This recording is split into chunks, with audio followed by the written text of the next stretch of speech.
Fala, bitolados! Tudo bem com vocês? O vídeo de hoje é para contar para vocês como que eu fui aprovado no meu primeiro concurso. E eu vou detalhar para vocês todas as estratégias que eu utilizei para ser aprovado nesse concurso, que foi o oficial de promotoria do Ministério Público de São Paulo. E eu tenho certeza que vai ajudar você tanto na motivação como nas estratégias mesmo de estudo, independentemente se esse vai ser o seu primeiro concurso ou se você já é um concurseiro mais experiente. Mas antes de entrar nesse assunto aqui, eu preciso muito agradecer todos vocês. Nossa, pessoal, de verdade mesmo, a gente está abismado e muito feliz mesmo com todo o envolvimento de vocês bitolados aqui no canal. De verdade, a gente quer agradecer muito e muito mesmo. A gente, pelo menos aqui no canal, nunca se apegou muito a números, a gente nunca ficou muito preocupado com o número de visualizações e etc. A nossa maior preocupação era de verdade com o envolvimento de vocês e com o fato de a gente efetivamente estar ajudando na sua preparação. Isso sempre foi o mais importante pra gente. Só que de uns tempos pra cá a gente começou a analisar bastante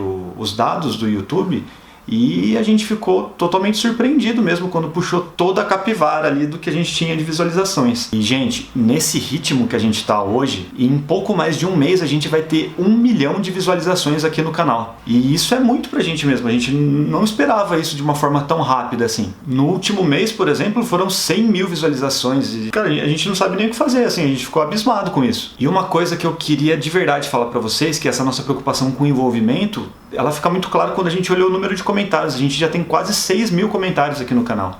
É muita coisa mesmo, né? E tanto que se vocês comentam aqui, às vezes a gente acaba demorando para responder, é porque tá ficando difícil já de responder comentário. Mas calma, não briga com a gente, precisa xingar, que vocês podem ver que a gente às vezes demora, mas responde. Tá? A gente faz o máximo possível para responder todos vocês mesmo e com a maior atenção possível. E inclusive quase todos os nossos vídeos aqui, eles vêm dos comentários de vocês. Então comentem mesmo, coloquem aqui o que vocês acham, o que vocês gostaram, o que não gostaram, qual o problema que vocês estão enfrentando, alguma dificuldade, alguma coisa que a gente fala que vocês não entendem, que é natural.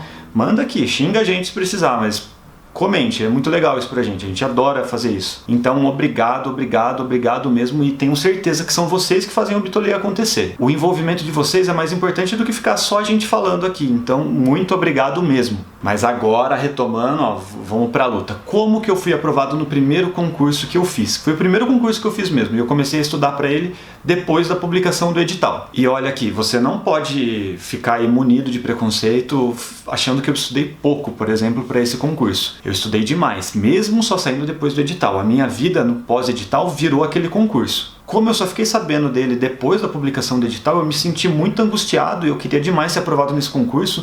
Eu fiquei totalmente acelerado, eu precisava de alguma forma acelerar meus estudos e fiquei desesperado para isso. E uma coisa importante que eu quero contar para vocês é o contexto que eu estava, para que vocês entendam o contexto dos meus estudos e como que eu evoluí até conseguir ser aprovado nesse concurso. No momento desse concurso eu só tinha 21 anos, eu estava no primeiro ano da faculdade e até então eu só tinha estudado uma merreca mais ou menos, que eu levava ali no mais ou menos, eu mais cabulava a aula num cursinho que eu fiz para vestibular, eu cabulava a aula para jogar Winning Eleven, né? Quem tá vendo aí, se tem algum amigo meu sabe disso, a gente cabulava, não era nem FIFA ainda, era Winning Eleven. Eu levava muito nas coxas mesmo o estudo, assim, então eu até que estudei mais ou menos, ali eu comecei a pegar um pouco do hábito de estudar. Então eu meio que me esforcei para estudar e tal, mas me esforcei mesmo que fosse pouco, estudei por alguns meses, quase um ano, naquele Rebolation, mas aprendi muito sobre mim naquele momento, então ali eu comecei a entender a forma que eu aprendia melhor e isso foi essencial para a minha evolução nos estudos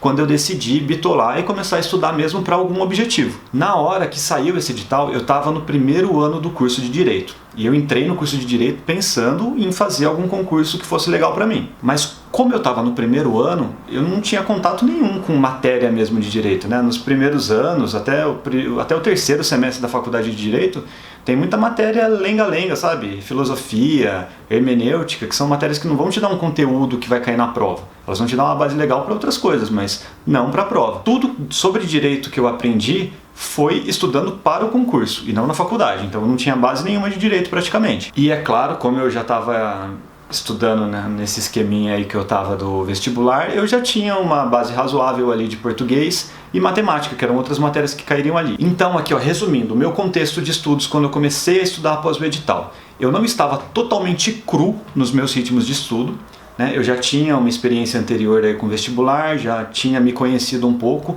na hora de enfrentar uma cadeira, de sentar para estudar, já sabia como que eu poderia evoluir, e isso é primordial para os estudos, é uma coisa que você tem que adquirir. E eu tinha uma base razoável ali de português e matemática.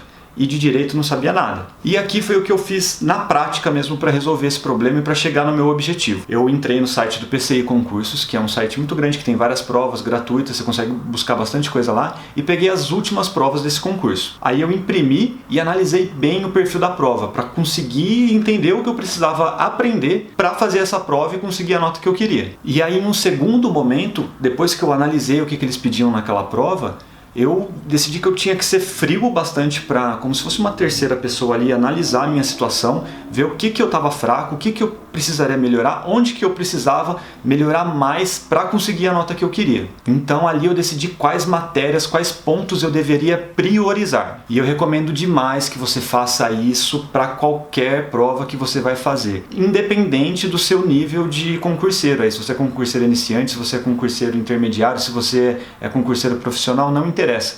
Essa é uma análise que você tem que fazer, análise de como será a sua prova e onde você está e onde você quer chegar. Você precisa entender onde que você precisa melhorar e priorizar os seus estudos. E é claro que fazendo essa análise, no meu contexto, eu precisava priorizar as matérias de direito, que eu não tinha o menor conhecimento. Em português, eu percebi que eles repetiam sempre o mesmo padrão na prova.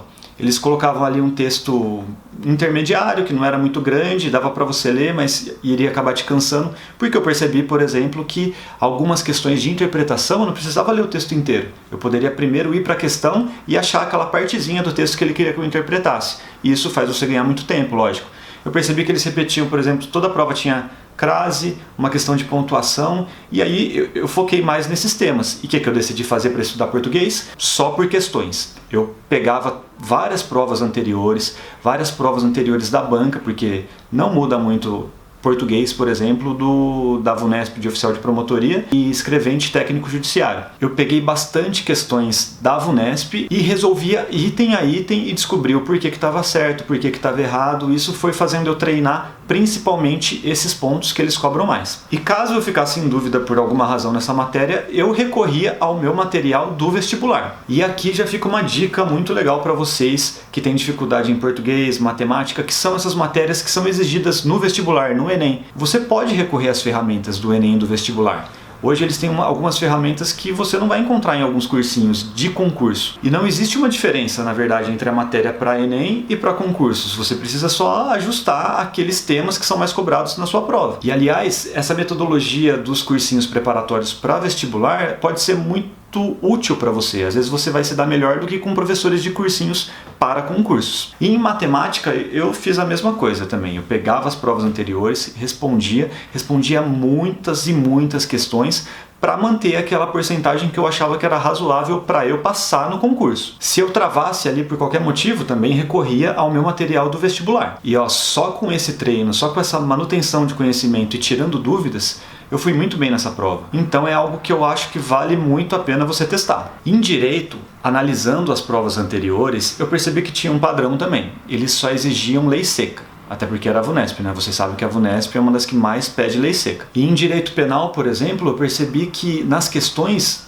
quase nenhuma questão das provas que eu peguei ali pedia quantidade de pena, se era reclusão, detenção, que são coisas muito chatas de estudar. Eu olhava para aquilo lá a primeira vez e falei, nossa, eu vou ter que decorar tudo isso.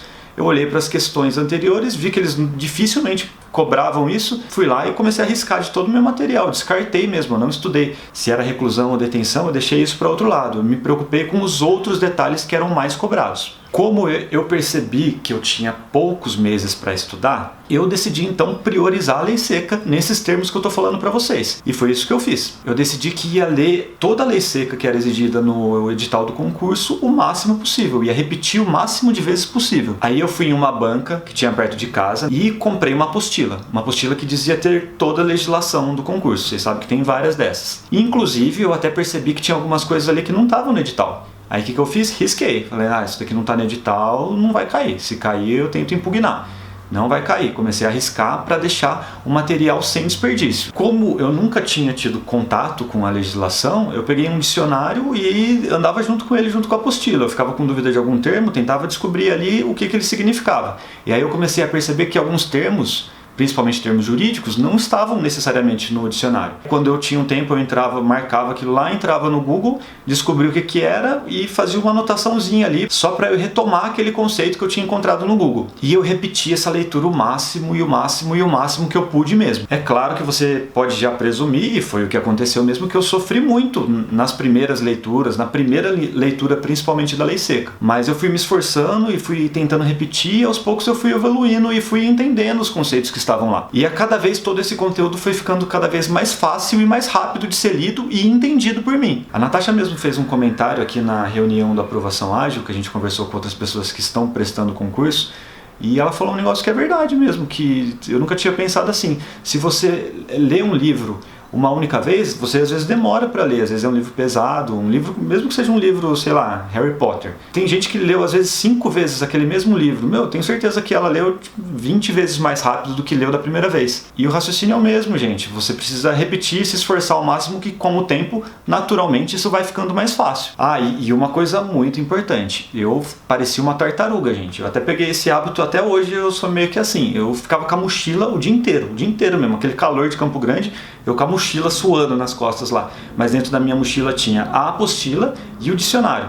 Eu não largava esses bichinhos de jeito nenhum. Pegava ônibus para ir para a faculdade, no ponto, esperando o ônibus chegar, eu tirava da mochila e estudava aqueles 5 minutos. Se o professor da faculdade não me capturava a atenção ali, ou era alguma matéria que eu sabia que eu poderia estudar depois, eu ia lá pro fundo, colocava meu bonezinho assim, eu olhava para baixo e ficava estudando o material do concurso, porque essa era a minha prioridade. A minha vida era aquela apostila durante esse período de preparação, no pós-edital. Para você ter uma ideia, eu tinha praticamente 3 meses para estudar. Se você pegasse aquela minha apostila lá, ia parecer que ela tinha anos, ela já estava ficando amarelada, tinha café derrubado, ela estava destruída, porque eu utilizei muito aquilo, eu me esforcei demais e o máximo possível para esgotar tudo aquilo. Eu abri a mão de tudo que eu podia naquela época para passar no concurso. Esse era meu grande objetivo, eu estava totalmente focado para isso, eu tinha colocado na minha cabeça que eu ia passar. E a cada 2 semanas eu fazia um simulado, eu pegava uma prova anterior do concurso ou uma bem parecida e fazia. E aí eu ajustava meus estudos, eu via o meu rendimento em todas as matérias, eu via que, por exemplo, processo civil eu estava mal, eu começava a dedicar mais tempo para o processo civil, abria mão de alguma que eu estava melhor. E assim eu fui ajustando meus estudos. Às vezes eu mudava o formato do meu estudo, eu parava de estudar matéria intercalada e começava a esgotar uma de cada vez, que foi a forma que eu me senti melhor estudando. A minha meta era bater pelo menos 80% da prova, e eu ia ajustando meus estudos até chegar nesse ponto. Cada simulado eu olhava os meus erros e tentava ajustar os meus estudos para sanar esse erro. E deu certo, eu lembro que nessa prova eu fiz mais ou menos uns 82%. É claro que eu queria ir melhor, que eu queria ficar lá na cabeça do concurso, e essa nota não me garantia isso, mas foi ali nessa prova que eu ganhei confiança para continuar estudando para outros concursos que eu achava interessante. E foi isso que eu fiz, eu continuei prestando outros concursos e acabei sendo aprovado em mais 9, sempre nesse mesmo esquema, sem fazer cursinho, estudando nesse mesmo formato. E, salvo engano, eu acho que eu fiquei em 500 e pouco nesse concurso, né? E eu sabia, olhando pelas nomeações do concurso anterior, que muito provavelmente eles iriam me chamar. Só que eu sabia que ia demorar um pouco, então continuei prestando outros. Eu lembro que demorou, sei lá, acho que uns 3 anos pra me chamar, e aí eu já nem morava mais na casa do meu pai. Meu pai me ligou desesperado: tem um negócio do Ministério Público pra você aqui. Sei lá, pensou que eu tinha feito uma cagada aí, tinha processo crime e tal. E não era a nomeação, chegou uma cartinha lá, eu lembro que chegaram 2 cartinhas. E nessa época eu já era servidor federal, eu já trabalhava como técnico judiciário do Tribunal Regional de São Paulo. E eu acabei nem tomando posse, eu nem respondi, e aliás nem fiz a desistência também, que foi uma cagadinha minha. Mas desculpa aí, pessoal, mas não deu mesmo, porque tava muita correria na época. Foi exatamente esse concurso, essa minha primeira aprovação, que me deu confiança para continuar estudando e fez eu passar em outros concursos. E por isso é muito importante você ficar confiante. E como que você pega a confiança? Sabendo que você está evoluindo. Essa é a melhor forma que você tem de conseguir motivar-se dia a dia para o concurso que você quer. Você tem que perceber que dia a dia você está evoluindo, que você tem um objetivo que você vai conseguir alcançar. Por isso que você tem que estar sempre prestando concursos novos, você tem que fazer simulado para validar essa evolução. Você percebendo que você vai evoluir, sua confiança aumenta e a sua nota aumenta junto. Todos esses elementos eles andam bem juntos, é a confiança e a motivação. A sua nota vai evoluir junto com esses dois, então mantenha sempre a confiança e a motivação perto de você. E para isso você precisa se testar, você precisa se jogar nos estudos de verdade mesmo e você precisa errar. Se você descobrir onde que estão os seus erros e fizer alguma coisa para melhorar, der um jeito de melhorar, você vai evoluir. Isso daí você pode cobrar de mim depois. Se você identificar seus erros e fizer algo para melhorar sempre, você vai evoluir. E esse foi o meu começo no mundo dos concursos e foi uma estratégia que para mim deu muito certo e por isso mesmo que eu até me sinto na obrigação de compartilhar com vocês. Eu tenho certeza que ele pode servir como base para o seu próprio planejamento. E tudo isso que eu aprendi nesse mundo dos concursos hoje está totalmente estruturado no Aprovação Ágil, que é literalmente um guia prático para aprovação em concursos. E lá eu fiz questão de não ter conversinha, não ter enrolação, é papo reto mesmo. Lá eu falo tudo que você precisa na prática para conseguir evoluir até chegar na sua aprovação. E se você quiser saber mais sobre o Aprovação Ágil, entre no www.aprovaçãoagil.com.br, que é o link que está aqui. Lá tem muita informação sobre o que ele pode fazer para você se transformar em um servidor concursado também. E aqui na descrição do vídeo tem um cupom com 50% de desconto apenas nas 3 primeiras unidades a partir da publicação desse vídeo. E tem acabado muito rápido, então corre lá e garante o seu, porque eu não sei por quanto tempo vai ficar disponível esse cupom. E bitolado, bitolada, não se esqueça de se inscrever aqui no canal. Aqui no cantinho tem uma coisinha que você clica aqui, você se inscreve no canal e aí você vai receber notificação toda vez que a gente publica vídeo novo. E também não se esqueça de seguir a gente no Facebook, que lá a gente acaba fazendo várias lives. Em breve a gente vai fazer uma live do TST, inclusive. Deixa aqui o seu gostei, comente o que você achou do vídeo, se você gostou, se você não gostou, o que você está fazendo, se é o seu primeiro concurso, qual que é a sua estratégia. Deixa aqui o seu comentário também com sugestão de novos vídeos, que é algo que a gente sempre olha para fazer os novos vídeos. E claro, compartilhe isso com seus amigos concurseiros. Compartilhe este vídeo com seus amigos concurseiros. Do mesmo jeito que eu estou compartilhando com vocês, compartilhe com outras pessoas. Isso vai ajudar a todos, inclusive a vocês. Valeu, gente. Um abração para vocês e até o próximo vídeo. Tchau!